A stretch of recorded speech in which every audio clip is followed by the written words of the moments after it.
So hello students, welcome to the another lecture. So last class और जो last video में हमने discuss किया था वो आपका दो केसेस के बारे में डिस्कस कर रहे थे, कैसे हम केपी एंड केसी की वैल्यू लिखते हैं, कैसे हम इक्विलिब्रियम कांस्टेंट गैसेस और लिक्विड एंड गैसेस के टर्म्स में लिखते हैं। तो हमने दो केसेस देख लिए थे। हम तीसरा case that is number C देखने वाले हैं। मैंने आपको बताया था इसमें हम 5 केसेस के बारे में डिस्कस करेंगे एंड ट्रस्ट में आपको बहुत नॉलेज आ जाएगा इसके बाद से, और आप कोई भी क्वेश्चन बना पाओगे। और अगर आप किसी भी इक्वेशन में आपको अगर केपी एंड केसी लिखने के लिए दिया जाएगा, आप आराम से लिख पाओगे, क्योंकि इसमें मैंने आपके एनसीईआरटी के बियॉन्ड जाके भी सारे केसेस को लिख लिया है, सारे केसेस को डील कर लिया है। तो अगर आपको एग्जाम में कोई भी ट्विस्ट एंड टर्न करके भी क्वेश्चन देता है तो आप उसको आराम से एकदम अच्छी तरीके से कर लोगे, क्योंकि जो हमने पहले भी केसेस देख लिए हैं उसमें हमने सॉलिड के बारे में बता दिया है। सॉलिड का कंसंट्रेशन आपको यूनिटी लेना है। दूसरा हमने गैस के सिस्टम के बारे में डिस्कस कर लिया है। अब जो तीसरा सिस्टम हम लिक्विड गैस के बारे में भी डिस्कस करने वाले हैं। सो 1 मिनट स्टूडेंट्स।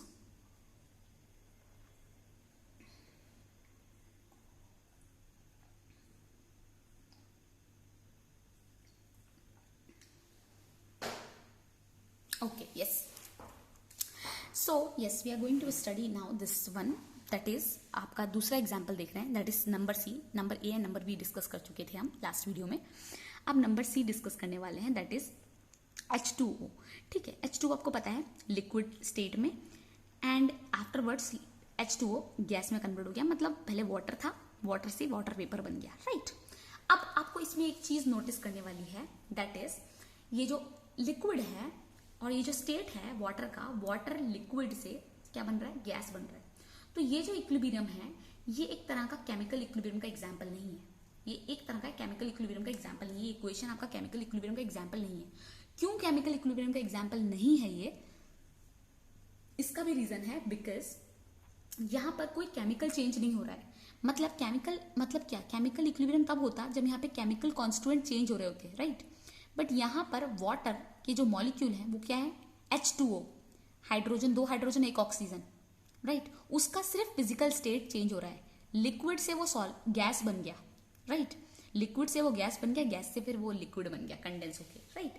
तो यहाँ पर सिर्फ स्टेट चेंज हो रहा है, यहाँ पर कोई कॉम्पोजिशन में चेंज नहीं आ रहा है, कोई कॉम्पोनेंट चेंज नहीं हो रहा है। तो ये केमिकल इक्विलिब्रियम नहीं है, ये एक तरह का फिजिकल इक्विलिब्रियम है।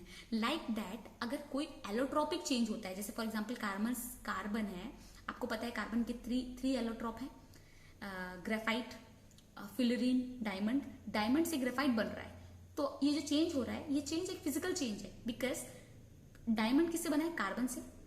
ग्रेफाइट किससे बना है, कार्बन से। फ्लोरीन किससे बना है, वो भी कार्बन से बना है। तो जब ऐसे चेंजेस होते हैं जहां पर जो कॉन्स्टिट्यूएंट पार्टिकल है जैसे कार्बन, और यहाँ पे जो कॉन्स्टिट्यूएंट पार्टिकल है दैट इज व्हाट, H2O, ये बिल्कुल भी चेंज नहीं हो रहा है, वो वही का वही है। तो उस टाइप के चेंज को हमने क्या बोलते हैं, हम बोलते हैं फिजिकल चेंज, ठीक है। इसलिए मैंने यहाँ पर लिख भी दिया है, इसकी कोई जरूरत नहीं आपको एग्जाम में अलग से लिखने की जरूरत नहीं, अनटिल अनलेस आपको पूछा नहीं है। ये मैंने आपकी अंडरस्टैंडिंग के लिए लिखा है ताकि आपको ये चीज याद रहे। आप जब नोट्स लिख रहे हो, अगर आपको दिमाग में याद रख सकते हो तो आपको इसको लिखने की जरूरत नहीं है, अगर आप याद रख सकते हो। और अगर आपको लगता है आप भूल जाओगे तो लिख लो, ताकि आपको 1-2 बार पढ़ के याद हो जाए कि हम ये जो इक्वेशन है ये आपकी केमिकल इक्विलिब्रियम नहीं शो करती है, it is showing a state change, means it is a kind of a physical equilibrium. मैंने वही भी लिखा है, this equation is not a chemical equilibrium as state is getting change. इसमें सिर्फ एक स्टेट चेंज हो रहा है, लिक्विड से गैस, बाकी सब कुछ सेम है, hence it is a physical equilibrium. Even allotropes, इसका मतलब यही है, एलोट्रॉप्स के केस में भी आपका क्या होता है, फिजिकल इक्विलिब्रियम ही होता है। यही मैंने, इसका मतलब यही है। और इवन एलोट्रॉप के केस में भी आपका फिजिकल इक्विलिब्रियम ही होता है, इसलिए मैंने इवन एलोट्रॉप भी लिख दिया है। अब मैं बोलूं इस पर्टिकुलर का आपको क्या लिखना है, आपको लिखना है केमिकल केसी एंड केपी की वैल्यू। तो अगेन आप क्या करोगे, आप देखो केपी एंड केसी की वैल्यू, ठीक है। केपी एंड केसी की वैल्यू लिखोगे आप। सबसे पहले चीज H2O लिक्विड एंड ये कंबाइन करके क्या बना रहा है, H2O गैस। सो आप सबसे पहले क्या करोगे, ठीक है, आप देखोगे ये गैस है, ये लिक्विड है, तो केसी की वैल्यू आपके हिसाब से क्या होना चाहिए, ये गैस है तो आप गैस का कंसंट्रेशन लिखोगे, उसके डिवाइड करोगे किसके कंसंट्रेशन के, लिक्विड के कंसंट्रेशन से डिवाइड कर दोगे, मतलब H2O का कंसंट्रेशन डिवाइडेड बाई H2O का अगेन कंसंट्रेशन। तो दोनों कंसंट्रेशन गैस कैंसिल होकर 1 हो जाना चाहिए, आपके हिसाब से ऐसे ही होना चाहिए, राइट। देखो केसी की वैल्यू आपके हिसाब से ये होनी चाहिए इस इक्वेशन के लिए, जो H2O, हाँ ये H2O इक्वेशन है लिक्विड में और ये बना रही है, ठीक है, H2O गैस। तो इसके लिए जो आपकी Kc की वैल्यू है वो इसकी होनी चाहिए। अगेन ये गैस है और ये लिक्विड है, दोनों का हम लिख सकते हैं, तो हम Kc की वैल्यू लिख सकते हैं H2O। यहाँ पर कोई स्टोइकोमेट्रिक कोएफिशिएंट कोई पावर नहीं होगा, 1 ही होगा वैल्यू। और डिनोमिनेटर में अगेन H2O का कंसंट्रेशन कोई यहाँ पे स्टोइकोमेट्रिक कोएफिशिएंट है 1, दोनों कट के कैंसिल होके 1 आ जाना चाहिए। यही आ जाना चाहिए आपके हिसाब से, राइट? आपके हिसाब से ये हो जाना चाहिए, बट ऐसा एक्चुअली नहीं होता है, ऐसा नहीं होता है। ये अगेन एक एक्सेप्शन केस है, और ये क्यों नहीं होता है उसका रीजन मैं आपको यहाँ बताने वाली हूँ। द कंसंट्रेशन, एक चीज जान लो, जब भी हम क्या करते हैं, the concentration of a liquid with gas in equilibrium is taken unity और कांस्टेंट। जब भी हम कंसंट्रेशन देखते हैं लिक्विड का गैस के साथ, किसके, लिक्विड का गैस के साथ देखते हैं, तो हम क्या करते हैं, लिक्विड के कंसंट्रेशन को क्या मान लेते हैं, यूनिटी मान लेते हैं। तो मतलब इसका मतलब ये हुआ कि जो आपका Kc का वैल्यू हमने कैलकुलेट किया था, ये H2O जो आपका गैस के लिए था पहले, ठीक है, 1, एंड ये जो H2O था ये लिक्विड के लिए था, इसका पहले से ही 1 मान लिया है। क्यों 1 मान लिया है? क्योंकि जब भी हम लिक्विड का गैस के साथ कंसंट्रेशन लेते हैं तो हम लिक्विड के कंसंट्रेशन को क्या मान लेते हैं, कांस्टेंट। कांस्टेंट मान लिया जाता है और उस कांस्टेंट की वैल्यू को हम 1 मान लेते हैं, यूनिटी मान लेते हैं। क्या मान लेते हैं, यूनिटी मान लेते हैं। तो आई थिंक ये चीज क्लियर हुआ होगा क्यों यूनिटी मानते हैं, उसका रीजन ही बताते हैं। क्योंकि गैस के मॉलिक्यूल्स एंड लिक्विड के मॉलिक्यूल्स में कंपैरिजन किया जाए तो गैस के मॉलिक्यूल्स बहुत दूर होते हैं, लिक्विड के मॉलिक्यूल उससे बहुत पास होते हैं, तो उसमें आपका लिक्विड का कंसंट्रेशन निकालना इम्पॉसिबल हो जाता है। इसलिए हम मान लेते हैं कि जैसे फॉर एग्जांपल आप, ये है आपका जो मेन वाटर, जैसे ये एग्जांपल ही था आपका, वाटर लिक्विड है और से वेपर बन गया, फिर अगेन वाटर में कन्वर्ट हो गया, तो वाटर के मॉलिक्यूल में ही सब कुछ हो रहा है, ठीक है, लिक्विड में ही सब कुछ हो रहा है। मतलब लिक्विड के मॉलिक्यूल का कंसंट्रेशन इतना ज्यादा है कि हम उसको गैस के मॉलिक्यूल की तरह कैलकुलेट नहीं कर सकते, उसका कंसंट्रेशन नहीं निकाल सकते। बेसिकली हम यहाँ पर क्या निकालना चाह रहे हैं, ये बॉक्स के अंदर जो भी चीज रहती है हम उसका एक्टिव मास निकालते हैं। पर इस केस में एक्टिव मास जब भी लिक्विड आपका गैस के साथ दिया रहेगा तो लिक्विड के एक्टिव मास इतना ज्यादा हो जाएगा कि एक्चुअली सारा जो अमाउंट है वो लिक्विड ही तो है, तो इसलिए हम उसका कंसंट्रेशन निकाल ही नहीं सकते, इसलिए हम उसको मान लेते हैं कांस्टेंट। इसलिए जो कंसंट्रेशन लिक्विड का with gas in equilibrium is taken as unity, और यू कैन से कांस्टेंट मान लिया जाता है, इसको उसको यूनिटी मान लिया जाता है, कंसिडर ही नहीं किया जाता है। अब हमने इसीलिए कंसिडर नहीं किया और हमने एक गैस का लिख दिया। अगेन अगर मैं आपको यूनिट पूछूं, आपको पता है ये कंसंट्रेशन है, कंसंट्रेशन का यूनिट होगा N/V, फॉर्मूला होता है, तो N मतलब मोल, वॉल्यूम का होता है लीटर, और इसकी पावर तो 1 ही है, ठीक है, क्लियर हो गया। अगेन आपको Kp पूछा हुआ है, आपको पता है Kp तो लिक्विड के लिए वैलिड है ही नहीं, सिर्फ गैस के लिए है, तो आप सिर्फ प्रोडक्ट का लिखोगे, पार्शियल प्रेशर ऑफ, क्या है आपका, सॉरी यहाँ पर मैंने कार्बन डाइऑक्साइड लिख दिया, राइट, गलत लिख दिया मैंने, ये होना चाहिए H2O, this is what H2O, ये H2O है, नॉट कार्बन डाइऑक्साइड, मैं इसको करेक्ट कर दूंगी। ये है पार्शियल प्रेशर H2O का, ठीक है, H2O का, ठीक है, पार्शियल प्रेशर H2O का, क्योंकि इसी क्वेश्चन है ना, CO2 नहीं, पिछला वाला क्वेश्चन था CO2, तो Kp H2O to the power 1, और इसका यूनिट क्या होगा, अगेन पार्शियल प्रेशर का यूनिट होता है एटमॉस्फेरिक प्रेशर, तो यहाँ पर आपने 1 डाल दिया, क्या डाल दिया, 1 डाल दिया, ठीक है। सो ये आपको एक और चीज आपकी क्लियर हो गई होगी अच्छी तरीके से, आई थिंक ये भी अच्छी तरीके से आपको क्लियर हो गया होगा कि जो भी डाउट है इसमें क्लियर हो गया होगा अच्छी तरीके से। नेक्स्ट जो चीज हम पढ़ने वाले हैं वो हम इसका दूसरा केस देखने वाले हैं, ठीक है, मतलब दूसरा क्या, चौथा केस देखने वाले हैं, ठीक है। चौथा केस क्या है, अगेन चौथा केस में क्या दे रखा है, एक यहाँ पर गलती है और एक और जो हमने कुछ बाय मिस्टेकली हुआ है, जो भी उसको भी देखना है, 1 मिनट, हाँ ये C&D, I will correct it. So this is all equations, right? When we are writing this, it will become kind of a mistake, but we should neglect these kind of mistakes. Okay, I think one more is there. Anywhere it was there, where it is CaO, CO3, solid, carbon dioxide, nitrogen, gas. Okay, it is clear. Okay, this one is also clear. This one is also clear. I think that time I didn't make correction of that particular point, or I did correction, I don't know, I didn't remember, maybe here or somewhere here. Okay, I will have a glance over it, okay, and I will let you know where it was. it was done some mistake. Okay, no problem. We were here, right? We were here. We are going to start with this another example. Okay, D, that is D example. Okay, now one equation is given here, that is copper solid form में है, और silver ion 2Ag plus ion, ये aqueous solution. क्या है? Aqueous liquid solution, right? Water में solution को हम बोलते हैं एक्वस, राइट? फिर कॉपर आयन बना रहा है एक्वस में, एंड Ag बना रहा है सॉलिड. क्या बना रहा है? Ag solid.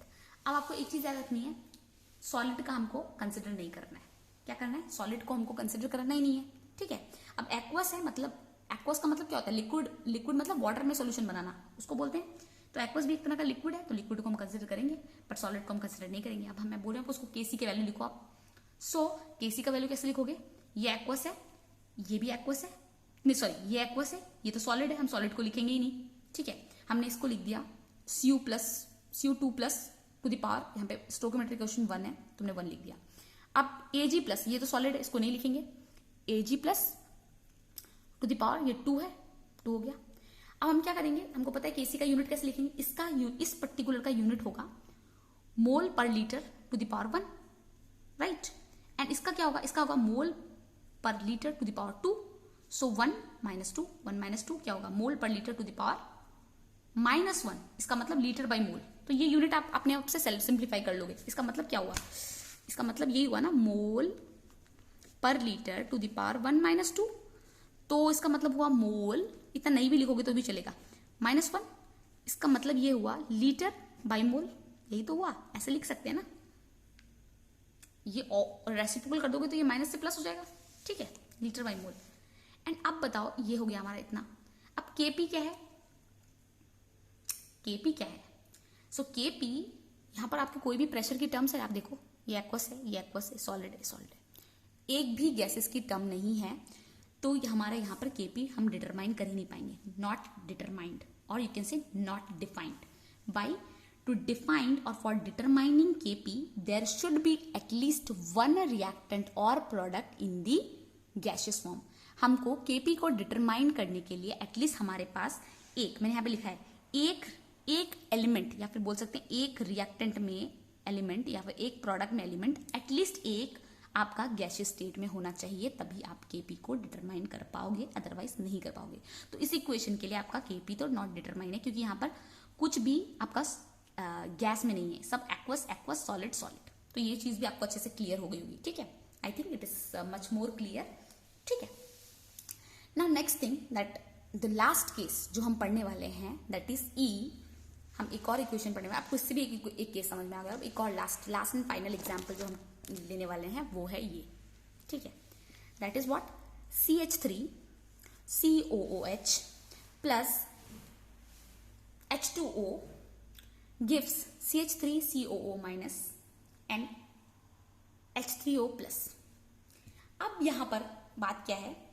ये हमारा हाइड्रोजन, ये वाटर लिक्विड, ये तो लिक्विड आपको पता है, और एक्वस ये क्या है?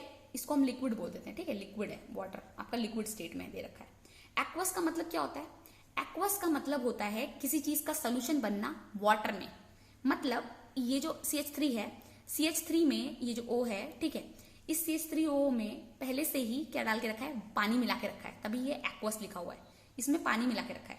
अगेन ये CH3CO, ये भी एक्वस है, इसमें भी पानी मिला के रखा है. H3O, इसमें भी पानी मिला के रखा है, मतलब हर किसी में पानी मिला के रखा है, और ये तो खुद ही पानी ही है, लिक्विड ही है, ठीक है? वाटर ही है. अब इसमें आप, अगर मैं पूछूं आप Kc बताओगे, तो आप बहुत सिंपल तरीके से मुझे Kc बता दोगे, ठीक है? बट इसमें भी एक्सेप्शन आएगा, उसके बारे में हम अभी जिक्र करेंगे कि एक्सेप्शन कैसा एक्सेप्शन है, कैसे आ रहा है, ठीक है? तो एक्सेप्शन क्या आएगा और कैसे आएगा, उसके बारे में हम डिस्कस करते हैं. So as per you Kc की वैल्यू क्या होनी चाहिए? देखो अगेन, एक्वस, लिक्विड, एक्वस, तो क्या इसमें Kp होगा? Kp के लिए तो एक प्रेशर टर्म्स चाहिए आपको, तो इसमें अगेन Kp तो बिल्कुल नहीं होगा, क्योंकि कोई भी प्रेशर की टर्म्स ही नहीं है, कोई भी चीज गैस में है ही नहीं, ठीक है? तो सबसे पहले Kp का पत्ता कट गया, ठीक है? मतलब क्लियर, वो तो क्लियर हो गया हमारा. नाउ एक्वस, एक्वस, ठीक है? अब क्या करोगे आप? रिएक्टेंट का एक्टिव मास, सॉरी प्रोडक्ट का एक्टिव मास लिखोगे, CH3 H3O plus CH3COO minus, product का लिखोगे CH3COOH एंड H2O, ठीक है। अब आप क्या बोलोगे, यही है और ये आपका सही है, करेक्ट है बोल दोगे, ठीक है। बट अगर मैं बोलूं तो मैं बोलूंगी ये गलत है, ये जो आप लिख रहे हो केसी की वैल्यू, यही अगर आप एग्जाम में लिख दोगे तो आपको 0 मार्क्स मिल जाएंगे। क्यों 0 मार्क्स मिल जाएंगे? क्योंकि ये जो इक्वेशन है जब हम लिखेंगे इसमें, तो हम ये जो H2O लिख रहे हैं ना, इसका जो कंसेंट्रेशन और बोल सकते हैं एक्टिव मास, हम इसको क्या करेंगे, 1 मानेंगे। क्यों 1 मानेंगे? उसका एक रीजन है, उसका एक एक्सप्लेनेशन है, वो अभी आपको बताएंगे। नोट में हमने उसका एक्सप्लेनेशन दे रखा है, क्या है। If a reaction is in aqueous medium, जब कोई रिएक्शन एक एक्वस मीडियम में होता है, so the concentration of H2O, जो H2O का कंसेंट्रेशन होता है उसको हम कांस्टेंट लेते हैं। कांस्टेंट मतलब हम उसको यूनिटी ले लेते हैं, 1 मान लेते हैं। अब आप देखो, इसका लॉजिकल समझने का भी इसका एक रीजन है। लॉजिकल कैसे समझ सकते हैं? आपने जो भी रिएक्शन कर रहे हो वो सब वाटर में कर रहे हो, सारा रिएक्शन ही वाटर में ही हो रहा है। अलग से वाटर का कंसेंट्रेशन लिखना जरूरी है? इतना ज्यादा सारा रिएक्शन ही वाटर में हो रहा है, मतलब वाटर का क्वांटिटी बहुत ज्यादा है, कि आप उसकी कंसेंट्रेशन डिटरमाइन कर पाओगे? नहीं कर पाओगे। कंसेंट्रेशन उन चीजों का डिटरमाइन कर सकते हैं जो हम लेस क्वांटिटी में प्रेजेंट है, राइट। अब आपका CH3 वाटर में मिक्स है, पहले से वाटर में मिक्स है, ये अलग से वाटर है, ये भी सब वाटर है। एक्वस, एक्वस का मतलब क्या है? वाटर में मिक्स होकर सोल्यूशन बन रहा है, वही है एक्वस का मतलब। सो उसमें अगर आप वाटर का इंडिविजुअल कंसेंट्रेशन ले रहे हो तो वाटर का इंडिविजुअल को बहुत ज्यादा होगा, उसको डिटरमाइन करना पॉसिबल नहीं होगा। तो उसमें मान लेते हैं वो एक कांस्टेंट चीज है, मान लो उसको 1, भाई उसको नेग्लेक्ट कर दो, क्योंकि सारा रिएक्शन ही वाटर के मीडियम में हो रहा है। इसलिए जब भी आपका रिएक्शन एक्वस मीडियम में हो रहा हो, देखो लिसन, जब भी रिएक्शन एक्वस मीडियम में हो रहा हो, सारा रिएक्शन एक्वस मीडियम में हो रहा हो और आपको वाटर अलग से दे रखा हो, तो उस केस में आपको वाटर का कंसेंट्रेशन को यूनिटी ले लेना है, ठीक है, यूनिटी ले लेना है। इसलिए हम यहाँ पर ये चीज है, इसको हम 1 मान लेंगे, और 1 जैसे इसको मानेंगे तो हम अब नेक्स्ट टाइम पे इसको कंसिडर ही नहीं करेंगे, इसको 1 मान लेंगे। तो हमारा सेम ये यहाँ पर ये equation H3O plus CH3COO minus, ये एक्टिव मास का ब्रैकेट डाल देंगे, और CH3COO एसिटिक एसिड का एक्टिव मास, ये हो गया। अब इसमें हमको किसकी वैल्यू निकालनी है? हमको निकालनी है, मैं आपको बोलूं, मैं आपको यही इक्वेशन लिख के दे दूं, Kc। अब आपको मैं बोल रही हूं Kc हमने कैलकुलेट कर लिया था, दैट इज H3O प्लस ये कंसेंट्रेशन एंड यहां पर CH3COO minus concentration and divided by CH3COOH concentration. तो आपको पता है इस कंसेंट्रेशन, एक कंसेंट्रेशन है, एक कंसेंट्रेशन का होता है मोल लीटर, राइट, 1 इसका होगा मोल लीटर 1, दूसरे वाले का होगा मोल, नीचे वाले का होगा लीटर 1, ये कैंसिल हो गया, बचा क्या? Mole litre 1, right. तो वही है मोल लीटर 1, ठीक है। 1 मतलब आप नहीं भी लिखो तो भी चलेगा, मोल लीटर 1 ऐसे अंडरस्टूड करने के लिए समझा रहे हैं, ठीक है। तो आई थिंक ये चीज क्लियर हो गई होगी आपको अच्छे तरीके से, बिल्कुल सही से क्लियर हो गया होगा कि क्या होता है और क्या नहीं होता है, राइट। नाउ यही हमने आपको जो नोट में भी एक्स्ट्रा पॉइंट लिख रखा था वो भी आपको अच्छे से समझा दिया कि नोट में क्या लिखा हुआ है, तो आपको अच्छे से समझ में आ गया होगा ये क्या लिखा हुआ था।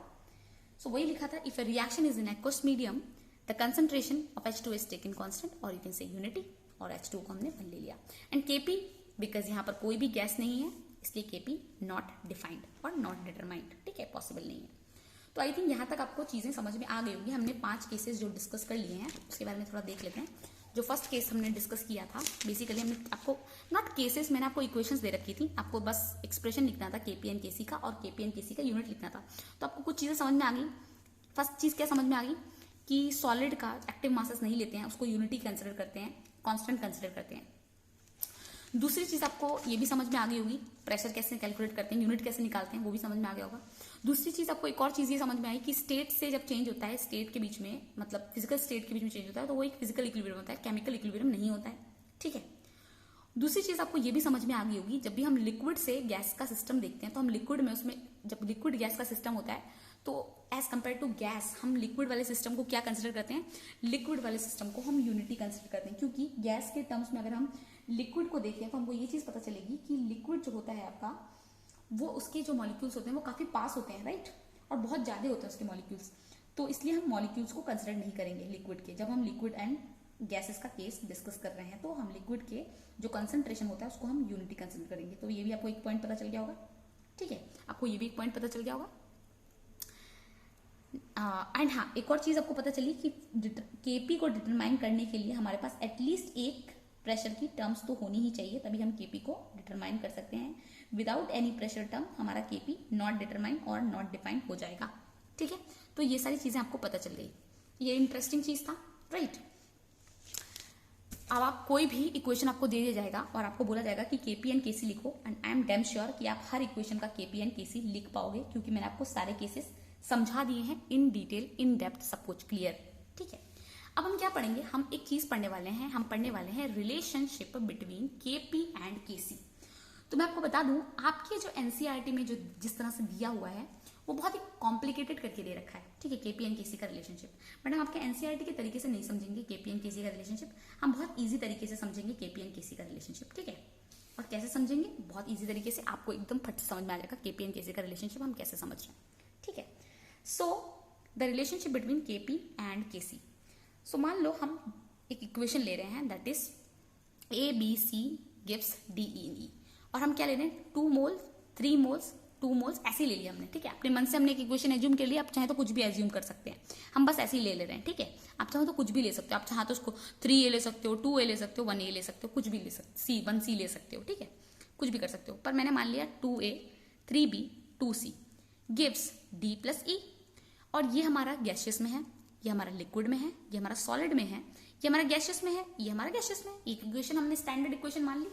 हमको क्या बता, बेसिक बताना है, हमको रिलेशनशिप ऑब्टेन करनी है केपी एंड केसी के बीच में। आपके एग्जाम में क्वेश्चन आ जाता है कभी कोई 2 मार्क का, ड्राइव है रिलेशनशिप, और कभी कभी 3 मार्क का भी आता है, ड्राइव है रिलेशनशिप बिटवीन केपी एंड केसी।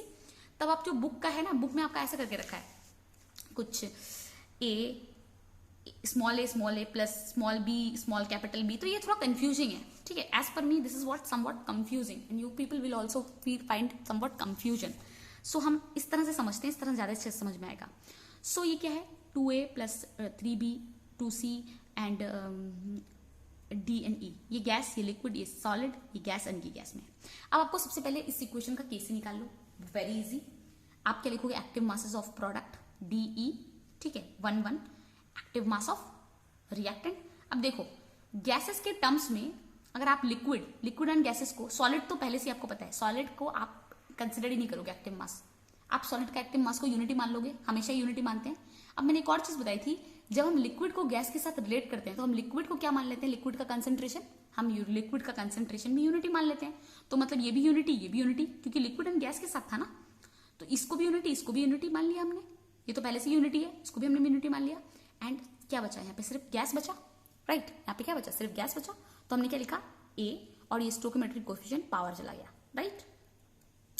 अब आपको पता है concentration is equal to N/V, number of moles divide by volume, right. And यही NVV क्या है, आपका कंसंट्रेशन है। इसी कंसंट्रेशन को मान लो हम लोग C से रिप्रेजेंट कर रहे हैं, कैपिटल C से रिप्रेजेंट कर रहे हैं, ठीक है, कैपिटल C से रिप्रेजेंट कर रहे हैं C। तो आपको पता है ये जो हम बॉक्स के अंदर लिखते हैं, ये एक्टिव मास, ये क्या है, बेसिकली कंसंट्रेशन ही तो है। तो हम इस, ये जो कंसंट्रेशन है D, concentration of D, you can से एक्टिव मास ऑफ D, इसका मतलब क्या होता है, इसकी वैल्यू क्या होती है, N/V। इसको हम कैपिटल C से डिनोट कर रहे हैं, ठीक है, कंसंट्रेशन के टर्म्स में। तो हमने क्या लिखा, इसको लिख दिया CD, ठीक है, इसको लिख दिया CE, मतलब concentration of E, concentration of D and concentration of A square, ठीक है, क्लियर, इतना समझ आ गया। देखो ब्रैकेट तो हम लगा ही रहे हैं, हमने सिर्फ D को कंसंट्रेशन ऑफ ये मान लिया। D क्या है, ये बेसिकली चीज क्या बता रही है आपको, N/V बता रहा है ना, कंसंट्रेशन बता रहा है ना, तो हम उसको C कैपिटल मान लिया है, इसलिए हम ये दे रहे हैं, कोई दिक्कत नहीं है, इतना हमने कर दिया, ये हमारा KC निकल गया, ठीक है, यहाँ पर KC निकल गया। अब हम क्या करेंगे, हम KP निकालेंगे। अगेन KP किसका निकलेगा, KP निकलेगा सिर्फ गैसियस टर्म्स का। सो D का निकलेगा, इसका निकलेगा एंड इसका निकलेगा, गैस को ही लेना है हमको।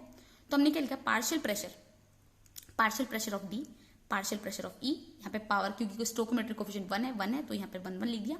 एंड यहाँ पर स्टोइकोमेट्रिक कोएफिशिएंट 2 है, तो partial pressure of A to the power square, ठीक है। इतनी चीजें क्लियर हो गई एकदम अच्छे तरीके से। नेक्स्ट, यहाँ तक अच्छे से क्लियर हो गया होगा आई थिंक, ठीक है। नेक्स्ट जो चीज हम पढ़ने वाले हैं, दैट इज, हमको पता है, we know that from ideal gas equation, और गैस इक्वेशन से हमको पता है that is PV is equals to nRT। क्या होता है, PV is equals to nRT। Again this partial pressure P is equals to N/V, right. और N/V अभी हमने पीछे क्या एज्यूम किया, N/V क्या है, number of moles divide by volume, and number of moles divided by volume आपका क्या है, आपका कंसंट्रेशन है। तो तो हमने ये C मान लिया, CRT, मतलब एक P की जगह हम CRT लिखेंगे। तो हमारे पास KP क्या था, partial pressure of D, partial pressure of E, partial pressure of A square. तो इस पार्शियल प्रेशर की जगह हम क्या लिखेंगे, कंसंट्रेशन ऑफ DRT। क्या लिखेंगे, concentration of DRT, concentration of ERT, concentration of ART square, right. ये कंसंट्रेशन के टर्म्स में लिख दिया। अब देखो RT एट गिवन टेम्परेचर मैंने बताया था कांस्टेंट है, R तो वैसे भी आपका कांस्टेंट है, universal gas constant. Temperature at A given reaction के लिए टेम्परेचर कांस्टेंट रहता है। तो हम ये RT को सेपरेट करके लिख देंगे। क्या लिख देंगे, सेपरेट। हमने लिखा CD, concentration of CD, concentration of CE, ठीक है, और ये क्या लिखा, RT। अब आप ऐसे भी देखो, अब आप ऐसे भी लिख सकते हो, ऐसे भी लिख सकते हो CD, पर हम ऐसे भी लिख रहे हैं क्योंकि हमको इक्वेशन को इक्वेट कराना है पहली वाली इक्वेशन से, तो आपकी मर्जी है, हम एक ब्रैकेट टाइप लिख रहे हैं, ऐसा समझो, ठीक है।